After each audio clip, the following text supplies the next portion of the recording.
Hello guys, and welcome back to this new chapter of our Learning the Foundations of the Italian Language.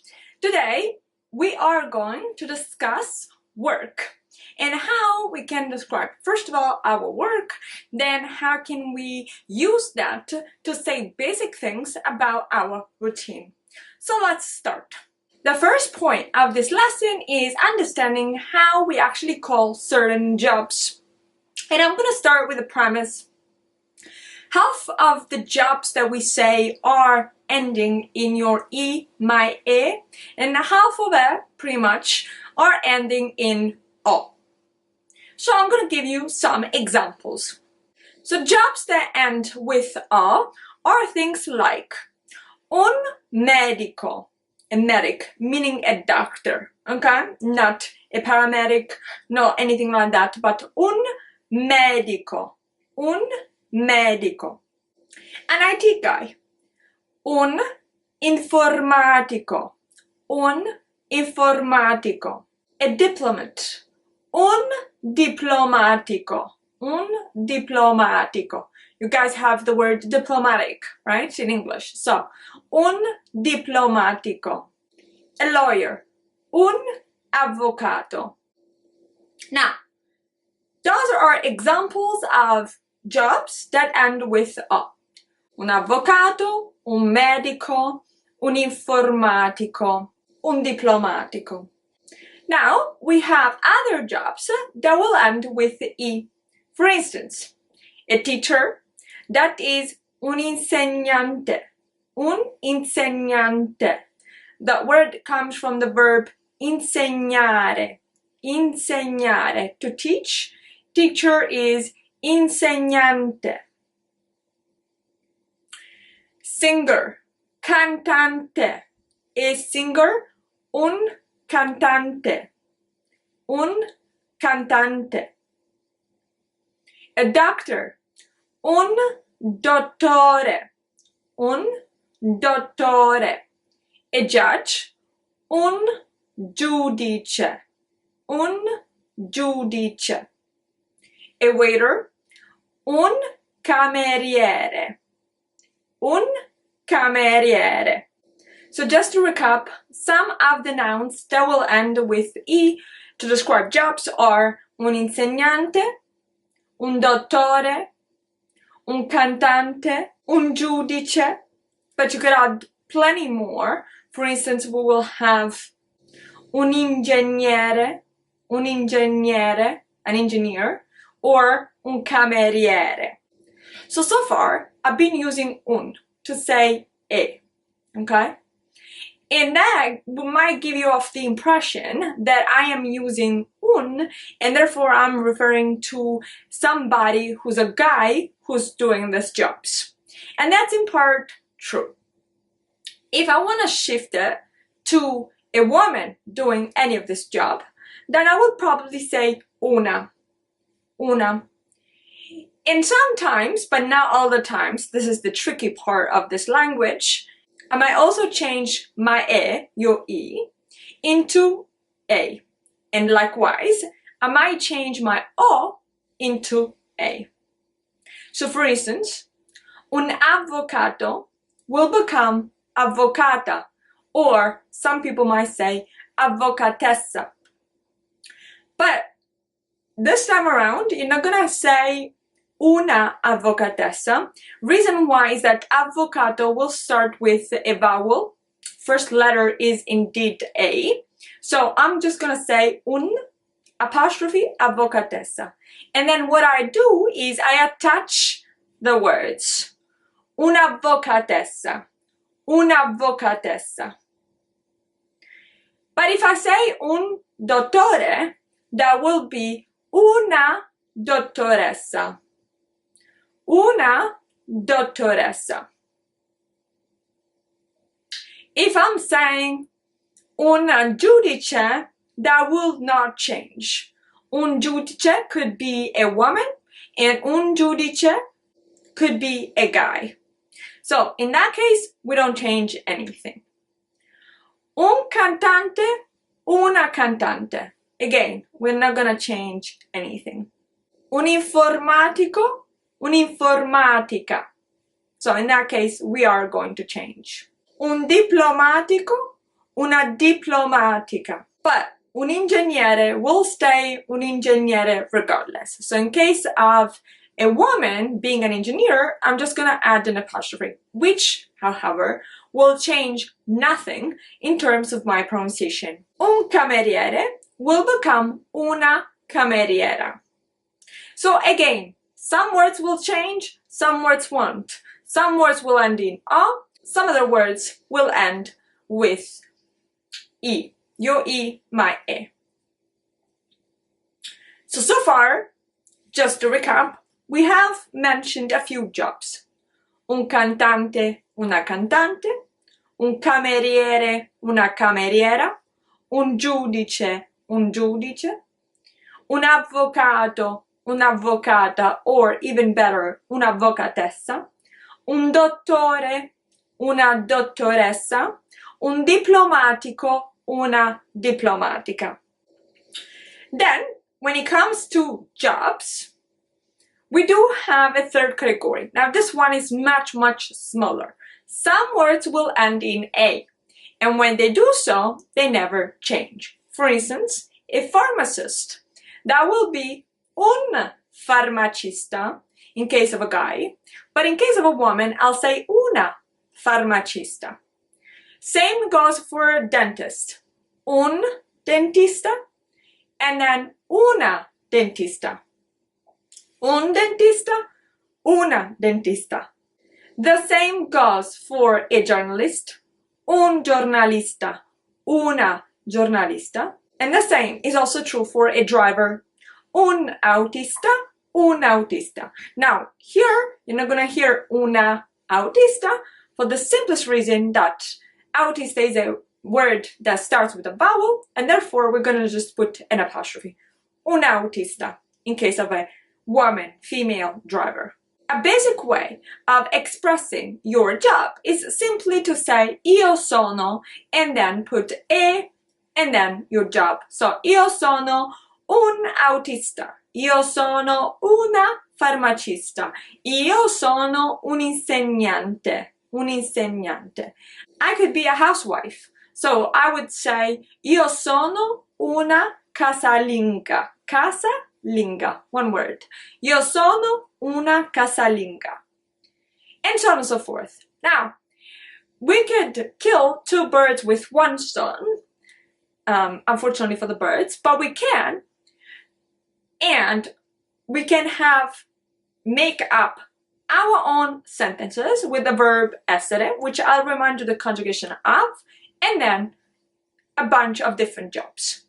So essere, to be, io sono, I am, io sono, tu sei, you are, lui, lei è, he, she is, we are, noi siamo, you guys are, voi siete, loro sono. Okay, so let's give you some examples with the jobs above mentioned. Io sono un avvocato. Tu sei un'avvocatessa. Io sono un insegnante. Lui è un cantante. Noi siamo actors, attori. Noi siamo attori. I am suddenly dropping un because at this point we are in the plural realm of things, and therefore I do not need to say un. Noi siamo attori. You guys are politicians. Voi siete politici.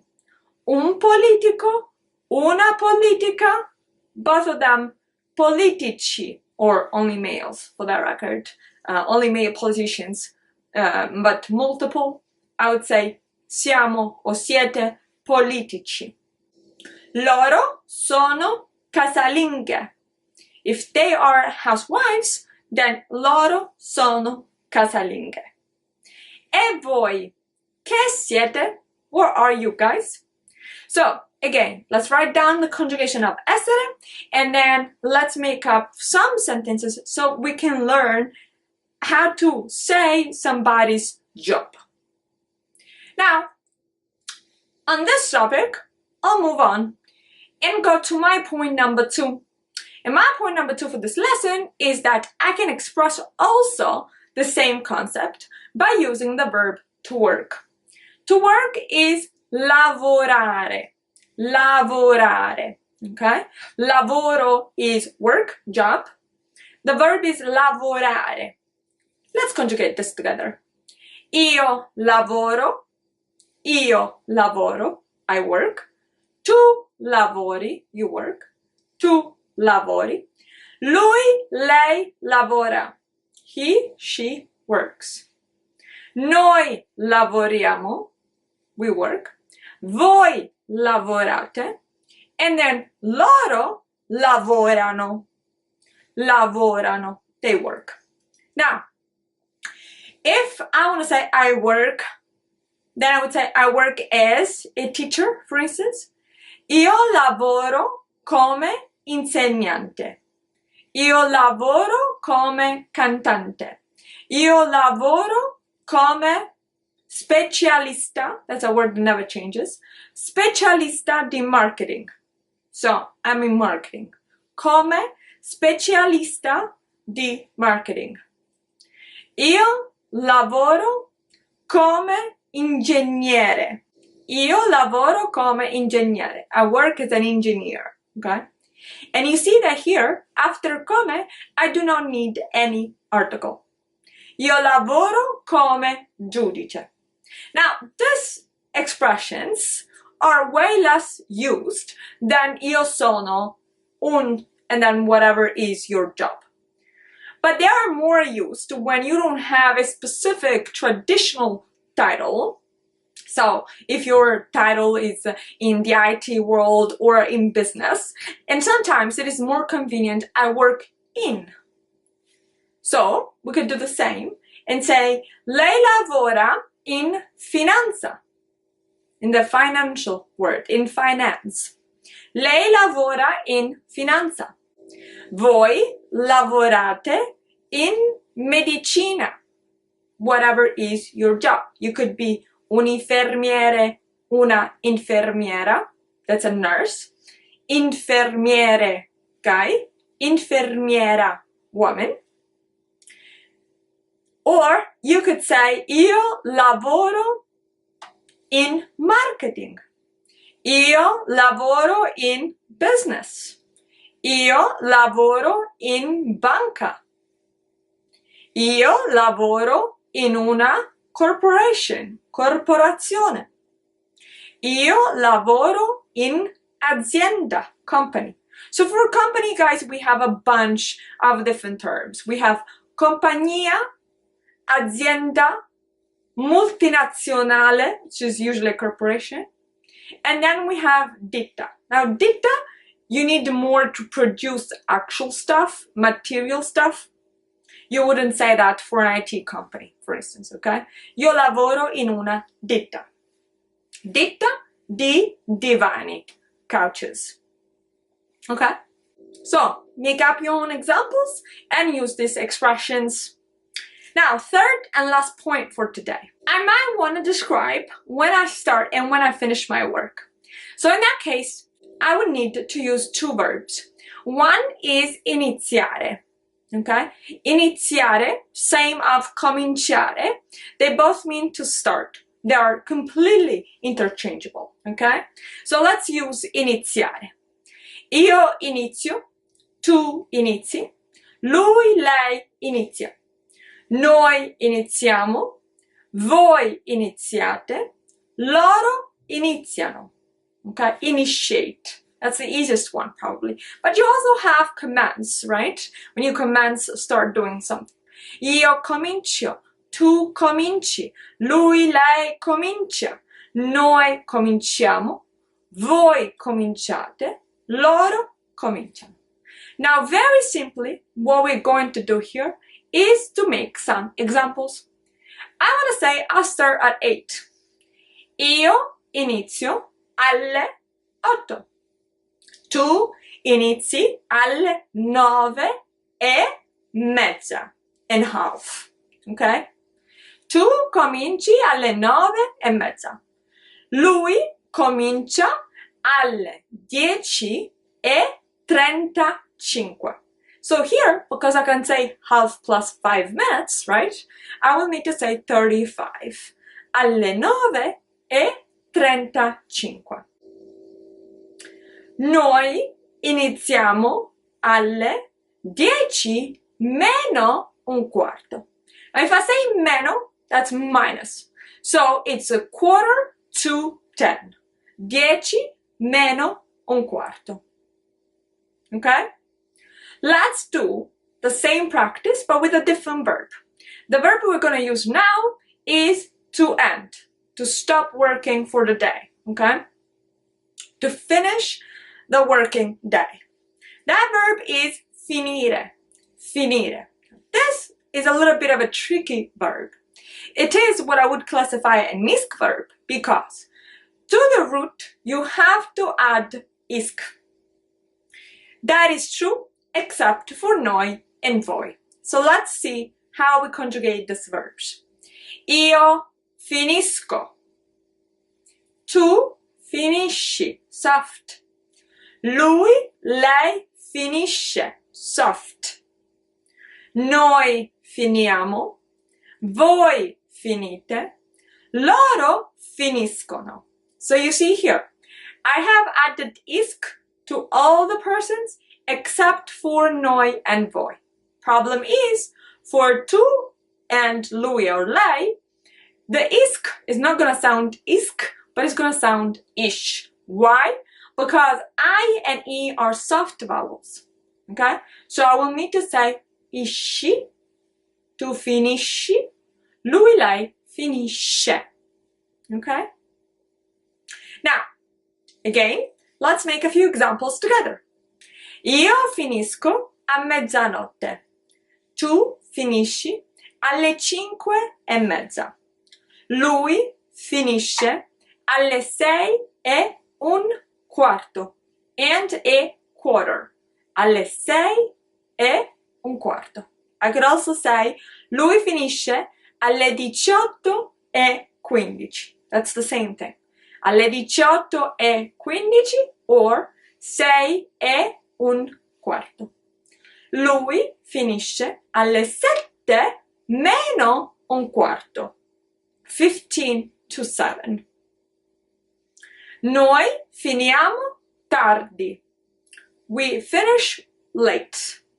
Noi finiamo di lavorare tardi. Voi finite presto, early. Okay, with that being said, I always recommend you to practice all that you have learned. And so then one thing that you could possibly do is to record yourself saying those expressions and then repeat it over time for a little bit before moving on so that you can memorize it. Your brain can cement what you actually have learned that is new and then move on. With that being said, guys, we'll catch up the next episode.